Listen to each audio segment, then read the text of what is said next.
Capítulo 9. Persistencia. El esfuerzo sostenido necesario para inducir la fe. El octavo paso hacia la riqueza. La persistencia es un factor esencial para el procedimiento de transformar el deseo en su equivalente monetario. El fundamento de la persistencia es la fuerza de voluntad. Cuando la fuerza de voluntad y el deseo se combinan adecuadamente, forman una asociación irresistible. En general, los hombres que acumulan grandes fortunas son conocidos como fríos, a veces como despiadados incluso. A menudo son mal interpretados. Lo que tienen es fuerza de voluntad, que ellos combinan con la persistencia, utilizando ambas cosas para apoyar sus deseos y asegurarse así el logro de sus objetivos. La gran mayoría de la gente está preparada para echar por la borda sus objetivos y propósitos, abandonándolos a la primera señal de oposición o desventura. Unos pocos continúan, a pesar de todas las oposiciones, hasta que los alcanzan. Es posible que no exista ninguna connotación heroica en el concepto de persistencia, pero esa cualidad es para el carácter de un hombre lo que el carbón para el acero. En general, la formación de una gran fortuna implica la puesta en práctica de los 13 factores de esta filosofía. Todos aquellos que acumulan dinero tienen que comprender estos principios, han de aplicarlos con persistencia. Antes de continuar con este audiolibro, apoya nuestro canal con un like, suscríbete y activa la campana de notificaciones, esto es de gran ayuda para seguir subiendo contenido y llegar a más personas. Gracias. Su test de persistencia. Si usted está siguiendo lo que se dice en este libro con la intención de aplicar los conocimientos que comunica, su primera prueba en cuanto a su nivel de persistencia se la encontrará cuando empiece a seguir los 6 pasos descritos en el segundo capítulo. A menos que usted sea una de las 2 personas de cada 100 que ya poseen un objetivo marcado que se esfuerza por alcanzar, así como un plan definido para conseguirlo, puede leer las instrucciones y continuar después con su rutina diaria, sin llegar a cumplir nunca esas instrucciones. La falta de persistencia es una de las grandes causas del fracaso. Es más, la experiencia con miles de personas ha demostrado que la falta de persistencia es una debilidad común a la mayoría de las personas. Se trata de una debilidad que puede superarse mediante el esfuerzo. La facilidad con la que se venza la falta de persistencia dependerá por completo de la intensidad del deseo de cada cual. El punto de partida de todo logro es el deseo. Téngalo en cuenta constantemente. Unos deseos débiles llevan unos resultados débiles consigo, del mismo modo que un fuego pequeño produce muy poco calor. Si le parece que le falta persistencia, remédielo construyendo en su interior un fuego mucho más fuerte que avive sus deseos. Continúe leyendo hasta el final, y luego vuelva al capítulo 2, y empiece de inmediato a llevar a cabo las instrucciones que allí se dan en relación con los 6 pasos. La avidez con la que siga esas instrucciones indicarán con claridad lo mucho, o lo poco, que desea acumular dinero. Si descubre que se siente indiferente, le aseguro que no ha adquirido todavía la conciencia del dinero que debe poseer, antes de poder estar seguro de acumular una fortuna. Las fortunas gravitan hacia los hombres cuyas mentes han sido preparadas para atraerlas con la misma seguridad con que el agua gravita hacia el océano. Si llega a la conclusión de que su persistencia es débil, centre su atención en las instrucciones contenidas en el capítulo sobre el poder, rodéese de un mastermind, y podrá desarrollar la perseverancia a través de los esfuerzos cooperativos de los miembros de ese grupo de personas. Encontrará más instrucciones para el aumento de la persistencia en los capítulos sobre la autosugestión y la mente subconsciente. Siga las instrucciones perfiladas en esos capítulos hasta que la naturaleza del hábito transmita a su mente subconsciente una imagen clara del objeto de su deseo. A partir de ese punto, ya no se verá obstaculizado por la falta de persistencia. Su mente subconsciente actúa continuamente, tanto si usted está despierto como si duerme. ¿Tiene usted conciencia del dinero o conciencia de la pobreza? No le serán de ningún valor los esfuerzos espasmódicos u ocasionales para aplicar las reglas. Si desea obtener resultados, tiene que aplicar todas las reglas hasta que esa aplicación se haya convertido en un hábito fijo. De ninguna otra forma podrá desarrollar la necesaria conciencia del dinero. La pobreza es atraída hacia la persona cuya mente es favorable a ella, mientras que el dinero es atraído hacia la que se ha preparado deliberadamente para atraerlo, y según las mismas leyes. La conciencia de la pobreza se apoderará de la mente que no se ocupe de la conciencia del dinero. Una conciencia de la pobreza se desarrolla sin aplicación consciente de hábitos favorables a la misma. La conciencia del dinero, en cambio, se ha de crear, a menos que uno haya nacido con ella. Comprenda el completo significado de las afirmaciones que se hacen en el párrafo anterior, y habrá entendido la importancia de la persistencia en la acumulación de una fortuna. Si no existe persistencia, se verá derrotado, incluso antes de que haya empezado. Con la persistencia, seguro que ganará. Si alguna vez ha experimentado una pesadilla, se dará cuenta del valor de la persistencia. Se encuentra usted en la cama, medio despierto, con la sensación de estar a punto de ahogarse. No se siente capaz de voltearse o de mover un solo músculo. Se da cuenta de que tiene que recuperar el control de su cuerpo. A través de un esfuerzo persistente de fuerza de voluntad, se las arregla al fin para mover los dedos de una mano.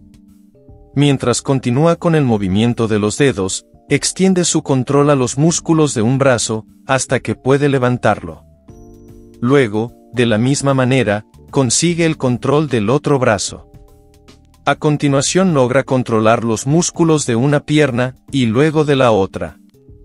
Por último, y con un supremo esfuerzo de voluntad, recupera el control completo de su sistema muscular, y entonces logra escapar de su pesadilla. El truco se ha efectuado paso a paso. Cómo librarse de la inercia mental. Es posible que le sea necesario librarse de su inercia mental. Debe hacerlo mediante un procedimiento similar, con movimientos lentos al principio, para luego aumentar poco a poco su velocidad, hasta recuperar un control completo sobre su voluntad. Sea persistente, sin que importe la lentitud con que se mueva al principio. Con la persistencia llegará el éxito. Si selecciona con cuidado a su grupo de Mastermind, encontrará en él a una persona por lo menos que le ayudará en el desarrollo de la persistencia. Algunos hombres que han acumulado grandes fortunas lo hicieron impulsados por la necesidad.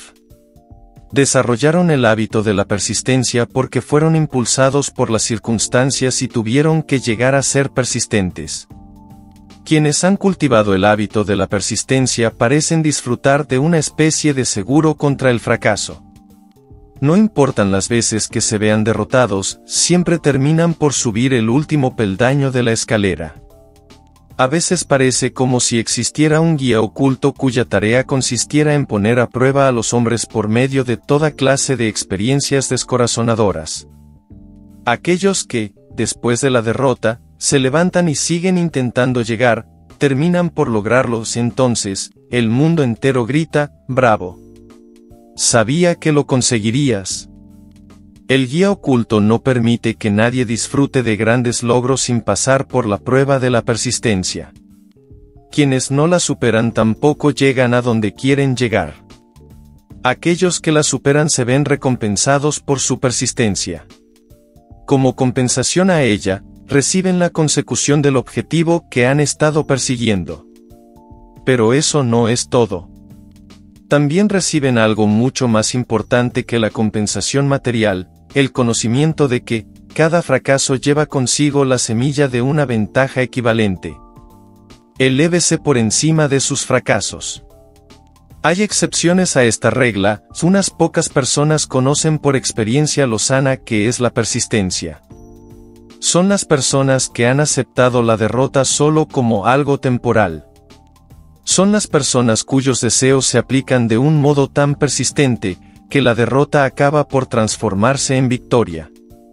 Los que estamos observando lo que ocurre en la vida, vemos a un número abrumadoramente grande de personas desmoronadas por la derrota, que ya no vuelven a levantarse nunca.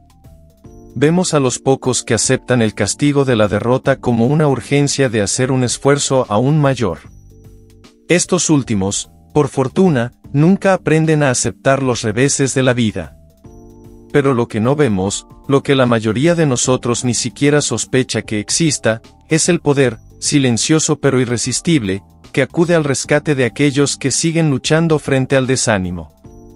Si hablamos de ese poder, lo denominamos persistencia, y lo dejamos tal cual. Pero hay algo que todos debemos saber: si no se posee persistencia, no se alcanza éxito notable alguno en ningún campo de actividad. En el momento de escribir estas líneas, levanto la cabeza de mi trabajo y veo ante mí, a menos de una manzana de distancia, el grande y misterioso Broadway, el cementerio de las esperanzas muertas y la puerta delantera de la oportunidad. A Broadway han acudido personas procedentes de todo el mundo en busca de fama, fortuna, poder, amor, o todo aquello que los seres humanos consideran éxito. De vez en cuando, mientras alguien abandona la larga procesión de buscadores, el inundo recibe la noticia de que otra persona ha logrado triunfar en Broadway. Pero Broadway no se conquista ni con facilidad ni con rapidez. Reconoce el talento, sabe distinguir el genio y recompensa en dinero después de que uno se haya negado a abandonar. Solo entonces sabemos que esa persona ha descubierto el secreto de cómo conquistar Broadway. Y ese secreto estará siempre indisolublemente unido a una palabra: persistencia. El secreto se narra en la lucha de Fannie Hurst, cuya persistencia le permitió conquistar el Gran Camino Blanco. Ella llegó a Nueva York en 1915 para transformar sus escritos en riqueza. Aunque esa transformación no se produjo de inmediato, llegó. Durante 4 años, la señorita Hearst conoció las aceras de Nueva York a través de una experiencia de primera mano. De día trabajaba y de noche confiaba. Cuando el futuro parecía negro, ella no se decía: muy bien, Broadway, tú ganas. Por el contrario, pensaba: muy bien, Broadway, es posible que derrotes a algunos, pero no a mí. Yo te obligaré a que te entregues. Un editor, el del Saturday Evening Post, le envió su 36ª nota de rechazo antes de que ella lograra romper el hielo y consiguiera que le publicaran una historia. El escritor mediocre, al igual que todas las personas mediocres, hubiese abandonado la tarea en cuanto hubiera recibido el primer rechazo. Ella recorrió las calles durante 4 años, porque estaba decidida a ganar. Luego llegó la recompensa. El hechizo se había roto, el guía invisible había puesto a prueba a Fannie Hurst y ella la había superado. A partir de ese momento, los editores recorrieron el camino hasta su puerta. El dinero llegó con tanta rapidez que ella apenas si tenía tiempo para contarlo. Más tarde, la industria cinematográfica la descubrió, y el dinero no llegó en un goteo, sino en oleadas.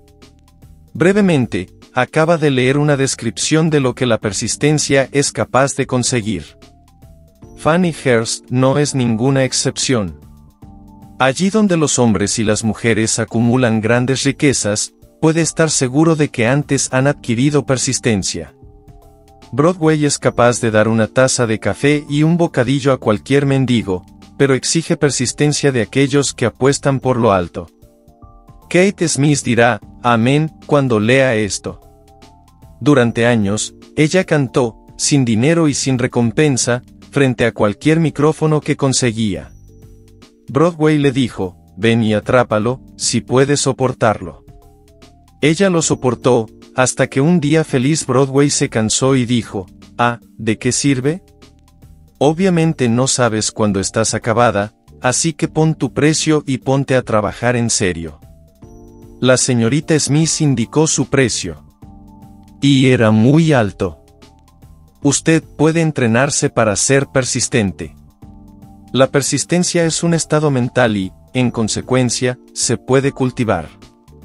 Como todos los estados mentales, La persistencia se basa en causas definidas, entre las que se encuentran las siguientes. A. O definición de propósito. Saber lo que uno quiere es el primer paso, y quizás el más importante hacia el desarrollo de la persistencia. Una motivación lo bastante fuerte nos fuerza a superar muchas dificultades. B. Deseo.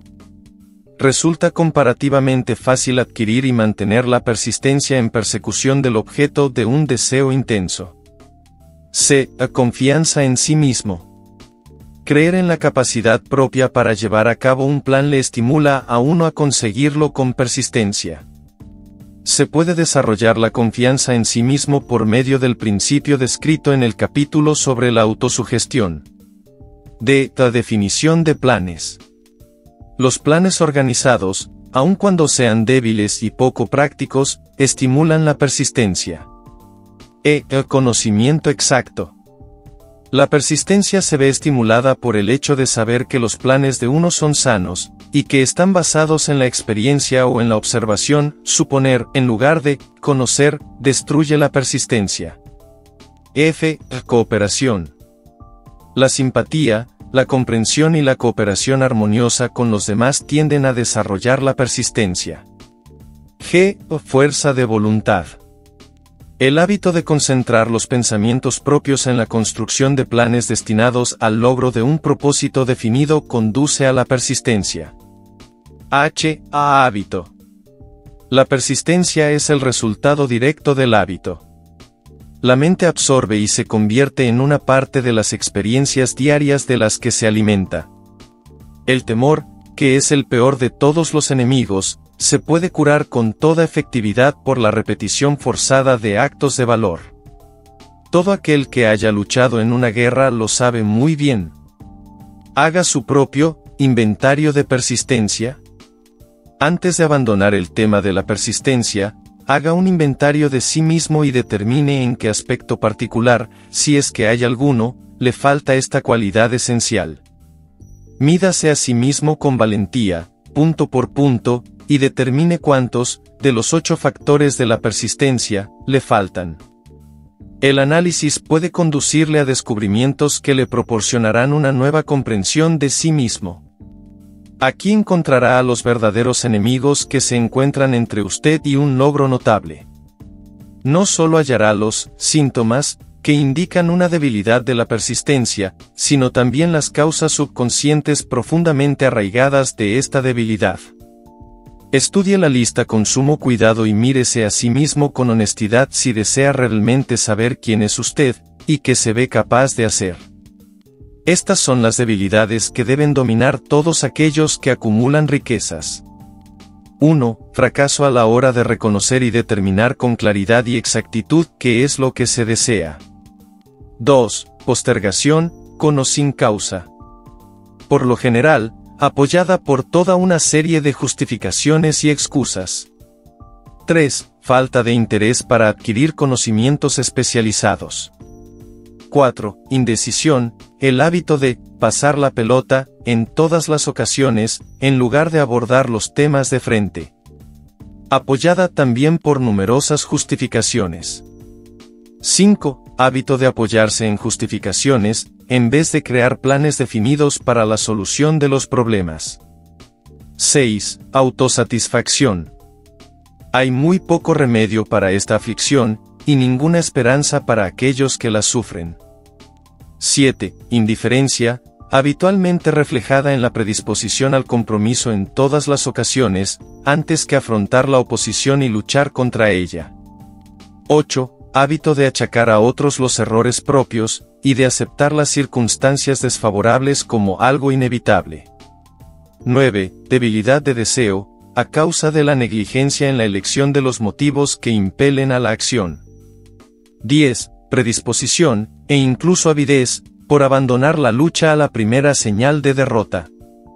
Basada en uno, o en varios, de los 6 temores básicos. 11. Falta de planes organizados, expuestos por escrito de forma que puedan ser analizados. 12. Hábito de descuidar el moverse por ideas, o de aprovechar la oportunidad cuando se presenta. 13. Desear en lugar de querer. 14. Hábito de alcanzar un compromiso con la pobreza, en lugar de aspirar a la riqueza. Ausencia general de ambición de ser, de hacer, de poseer. 15. Buscar todos los atajos hacia la riqueza, tratando de conseguir sin estar dispuesto a dar un equivalente justo, lo que suele verse reflejado en el hábito del juego, y la tendencia a buscar buenas gangas. 16. Temor a la crítica, y fracaso a la hora de crear planes y ponerlos en práctica a consecuencia de lo que otros piensen, hagan o digan. Este enemigo debería estar al principio de la lista, porque, por lo general, existe en la mente subconsciente, donde su presencia no suele ser reconocida. Véanse los 6 temores básicos en un capítulo posterior. Si tiene miedo a las críticas. Examinemos algunos de los síntomas del temor a la crítica. La mayoría de la gente permite que parientes, amigos y público en general influyan sobre ellos de tal modo que no son capaces de vivir su propia vida debido a su temor a la crítica. Muchas personas cometen un error al casarse, pero aceptan la situación y llevan una vida miserable y desgraciada porque temen a la crítica que les harían si decidieran corregir el error. Cualquiera que se haya sometido a esta forma de temor conoce muy bien el daño irreparable que causa, ya que destruye la ambición y el deseo de conseguir algo. Millones de personas descuidan adquirir una educación tardía adecuada porque, tras haber abandonado los estudios, temen a la crítica. Incontables hombres y mujeres, tanto jóvenes como ancianos, permiten que los parientes echen a pique sus vidas en nombre del deber, porque temen a la crítica. El deber no exige a ninguna persona que se someta a la destrucción de sus ambiciones personales y del derecho a vivir su vida a su manera. La gente se niega a correr riesgos en los negocios porque temen a la crítica que se les haría si fracasaran. En tales casos, el temor a la crítica es mucho más fuerte que el deseo de alcanzar el éxito. Demasiadas personas se niegan a establecer objetivos elevados, e incluso descuidan el seleccionar una carrera, porque temen a la crítica de parientes y amigos, los cuales pueden decir, no aspires tan alto, porque la gente pensará que estás loco. Cuando Andrew Carnegie me sugirió que dedicara 20 años a la organización de una filosofía del logro individual, el primer impulso de mi pensamiento fue el temor a lo que la gente pudiera decir. La sugerencia me planteaba un objetivo que iba mucho más allá de todo lo que yo hubiera concebido. Con la rapidez de un rayo, mi mente empezó a buscar justificaciones y excusas, todas las cuales se remontaban al temor inherente a la crítica. Dentro de mí, algo me dijo, no puedes hacerlo, el trabajo es excesivo y exige demasiado tiempo, ¿qué pensarán tus parientes de ti? ¿Cómo te ganarás la vida? Nadie ha organizado jamás una filosofía del éxito, ¿qué derecho tienes a pensar que puedes hacerlo? ¿Quién eres tú, en cualquier caso, para apuntar tan alto? Recuerda tu humilde nacimiento, ¿qué sabes tú acerca de la filosofía? La gente pensará que estás loco, y lo pensaron, porque no lo ha hecho otra persona antes que tú. Estas y otras muchas preguntas cruzaron rápidamente por mi mente y exigieron mi atención. Parecía como si, de repente, todo el mundo hubiera vuelto su atención hacia mí, con el propósito de ridiculizarme para que abandonase todo deseo de llevar a cabo la sugerencia del señor Carnegie. Tuve una excelente oportunidad, allí mismo, en ese momento, para matar toda ambición antes de que ganara control sobre. Más tarde, después de haber analizado a miles de personas, descubrí que casi todas las ideas nacen muertas, y necesitan que se les inyecte el aire de la vida por medio de planes definidos de acción inmediata. La mejor ocasión para cuidar una idea es el momento en que nace. Cada minuto que ésta vive le proporciona una mejor oportunidad de sobrevivir. El temor a la crítica se encuentra en el fondo de la destrucción de la mayoría de las ideas, que nunca alcanzarán la fase de planificación y puesta en práctica. Los golpes de suerte se pueden hacer a la medida. Muchas personas creen que el éxito material es el resultado de golpes de suerte. Hay un elemento que puede sostener esta creencia, pero quienes dependen por completo de la suerte casi siempre se verán desilusionados, porque pasan por alto otro factor importante que debe hallarse presente antes de que uno pueda estar seguro del éxito. Se trata del conocimiento mediante el que se pueden hacer golpes de suerte a la medida. Durante la depresión, W. C. Fields, el comediante, perdió todo su dinero y se encontró sin ingresos, sin trabajo y habiendo perdido hasta los medios de ganarse la subsistencia, el vaudeville. Además, contaba con más de 60 años, edad a la que muchos hombres se consideran viejos. Él estaba tan ansioso por conseguir un regreso a los escenarios, que incluso se ofreció a trabajar gratis en un nuevo campo, el cine. Además de todos sus otros problemas, se cayó y se hirió en el cuello. Demasiadas cosas, las suficientes como para abandonar el lugar y dejarlo todo. Pero Fields persistió. Sabía que si continuaba, antes o después, la casualidad se le presentaría, y lo hizo, pero no por casualidad. Marie Dressler también se encontró en lo más bajo y arruinada, desaparecido todo su dinero, sin trabajo, cuando tenía unos 60 años. Ella también buscó un golpe de suerte, y lo encontró. Su persistencia le produjo un éxito asombroso en el último periodo de su vida, mucho más allá de la edad en que la mayoría de los hombres y de las mujeres han abandonado ya su ambición de conseguir algo. Eddie Cantor también perdió su dinero en el crash de la bolsa de 1929, pero aún le quedaban la persistencia y el valor. Dotado de estas dos armas, más dos ojos prominentes, se explotó a sí mismo hasta alcanzar unos ingresos de $10,000 semanales. Desde luego, si uno tiene persistencia se puede llegar muy lejos, incluso sin muchas de las otras cualidades. El único golpe de suerte en el que se puede confiar es aquel que uno ha sabido labrarse por sí mismo. Y eso es algo que se alcanza mediante la aplicación de la persistencia. El punto de partida siempre es la definición del propósito. Examine a las primeras 100 personas que encuentre, pregúnteles qué es lo que más desean en la vida, y 98 de ellas le contestarán que no son capaces de decírselo. Si las presiona para que le den una respuesta, algunas de ellas dirán, seguridad, otras, dinero, unas pocas, felicidad, algunas otras, fama y poder, otras, reconocimiento social, una vida cómoda, habilidad para bailar, cantar o escribir. Pero ninguna de ellas será capaz de definir esos términos, o de ofrecer la menor indicación acerca de la existencia de un plan mediante el que confían alcanzar sus deseos, expresados de una forma tan vaga. Las riquezas no responden a los deseos, solo a planes definidos, apoyados por deseos concretos, alcanzados a través de una constante persistencia. ¿Cómo desarrollar la persistencia? Hay 4 pasos sencillos que conducen al hábito de la persistencia. No exigen la posesión de una gran cantidad de inteligencia, ni una cantidad particular de educación, sino tiempo y esfuerzo mínimos. Los pasos necesarios son: 1. Un propósito definido apoyado por un ardiente deseo de cumplirlo. 2. Un plan definido, expresado en una acción continua. 3. Una mente cerrada a toda influencia y desánimo negativos, incluyendo las sugerencias negativas de parientes, amigos y conocidos. 4. Una alianza amistosa con una persona o más capaz de animar a uno a seguir adelante con el plan y con el propósito. Estos 4 pasos son esenciales para el éxito en todos los ámbitos de la vida. Todo el propósito de los 13 principios de esta filosofía consiste en permitirle a uno dar estos 4 pasos de forma que se conviertan en un hábito. Son los pasos mediante los que uno puede controlar su propio destino económico. Son los pasos que conducen a la libertad y a la independencia de pensamiento.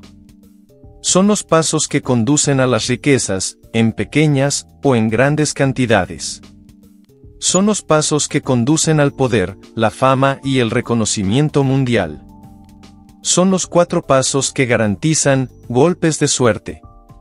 Son los 4 pasos que convierten los sueños en realidades físicas.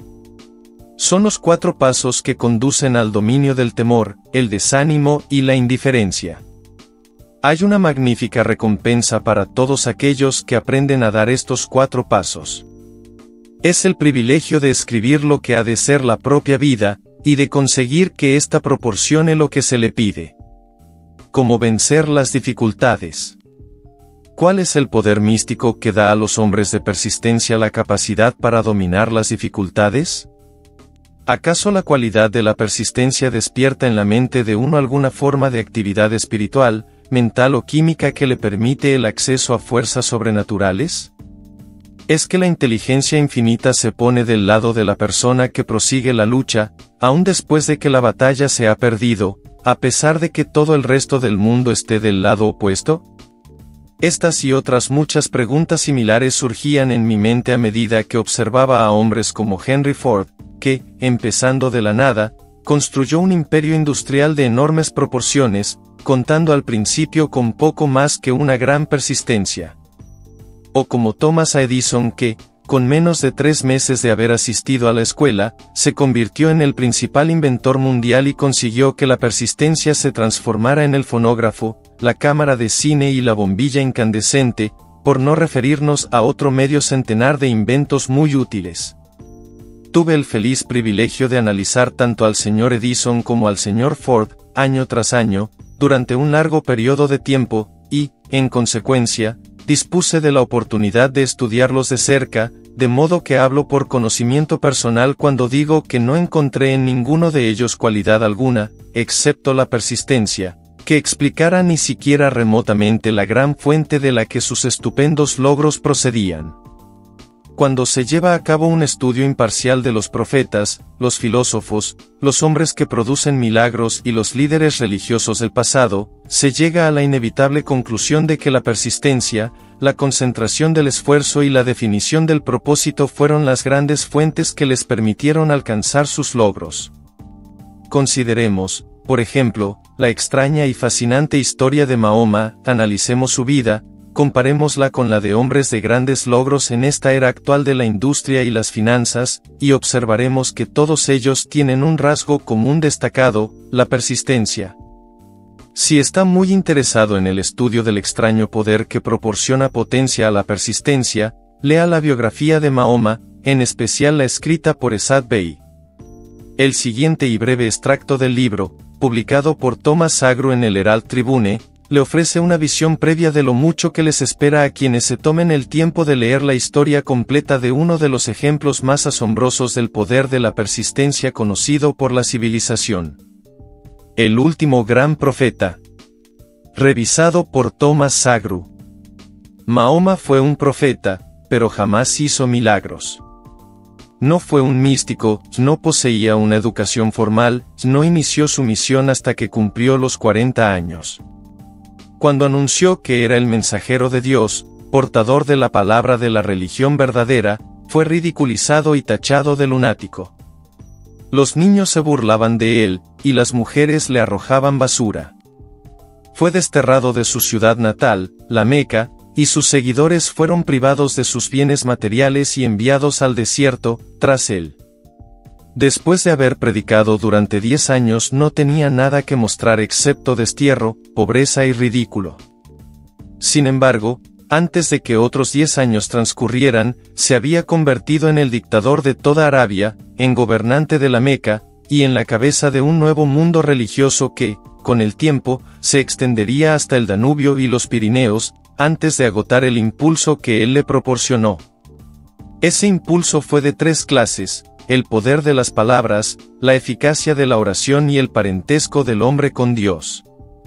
Su carrera nunca tuvo sentido. Mahoma nació de miembros empobrecidos de una familia dirigente de la Meca. Como quiera que la Meca era cruce de caminos del mundo, hogar de la piedra mágica llamada la Kaaba, gran ciudad comercial, centro de las rutas de caravanas y no muy saludable, los niños eran enviados al desierto, a que fueran criados por los beduinos. De ese modo, Mahoma fue alimentado y obtuvo fortaleza y salud de la leche de madres nómadas y experimentadas. Atendió a las ovejas y no tardó en ser contratado por una viuda rica como jefe de sus caravanas. Viajó a todas las partes del mundo oriental, habló con muchos hombres de diversas creencias y observó el declive de la cristiandad en sectas que guerreaban las unas contra las otras. Cuando tenía 28 años, Khadija, la viuda, lo miró con buenos ojos y se casó con él. El padre de ella se hubiera opuesto a ese matrimonio, así que ella lo emborrachó y logró que diera la bendición paterna. Durante los 12 años siguientes, Mahoma vivió como un rico comerciante, respetado y muy astuto. Luego empezó a deambular por el desierto, y un buen día regresó con el primer verso del Corán, y le dijo a Khadija que el arcángel Gabriel se le había aparecido y le había dicho que él iba a ser el mensajero de Dios. El Corán, la palabra revelada por Dios, fue lo más cercano a un milagro que Mahoma hizo en toda su vida. No había sido poeta, no tenía el don de la palabra. Y, sin embargo, los versos del Corán, tal y como él los recibió y los recitó con toda fidelidad, eran mejores que cualesquiera versos que los poetas profesionales de las tribus pudieran producir. Eso fue un verdadero milagro para los árabes. Para ellos, el don de la palabra era el mayor don, el poeta era todopoderoso. Además, el Corán decía que todos los hombres eran iguales ante Dios, que el mundo debía ser un estado democrático, el Islam. Esta herejía política, más el deseo de Mahoma de destruir los 360 ídolos existentes en la plaza de la Kaaba, fue lo que le ganó el destierro. Los ídolos atraían a las tribus del desierto a la Meca, y eso significaba comercio. Así que los hombres de negocios de la Meca, los capitalistas, de los que él mismo había formado parte, se echaron sobre Mahoma. Entonces se retiró al desierto y demandó la soberanía sobre el mundo entero. El auge del Islam comenzó. Del desierto surgió una llamarada que no se extinguiría, un ejército democrático luchando como una unidad y preparado a morir sin pestañear. Mahoma había invitado a judíos y a cristianos a unírsele, porque él no estaba creando una nueva religión. Estaba llamando a todos aquellos que creían en un solo Dios a unirse en una sola fe. Si los judíos y los cristianos hubieran aceptado su invitación, el Islam hubiese conquistado el mundo entero. Pero no fue así. Ni siquiera aceptaron la innovación de Mahoma de una guerra más humana. Cuando los ejércitos del profeta entraron en Jerusalén, no mataron a una sola persona a causa de su fe. En cambio, cuando los cruzados entraron en la ciudad santa, varios siglos más tarde, no le fue perdonada la vida a ningún musulmán, fuera hombre, mujer o niño. Los cristianos, no obstante, aceptaron una idea musulmana, el lugar de aprendizaje, la universidad. Aquí termina el capítulo 9. Si deseas adquirir este libro físicamente, ve al link que está en la descripción. Recuerda suscribirte, activar la campana de notificaciones, es de gran ayuda para seguir subiendo contenido de valor como este. Gracias. Ahora ve al capítulo siguiente.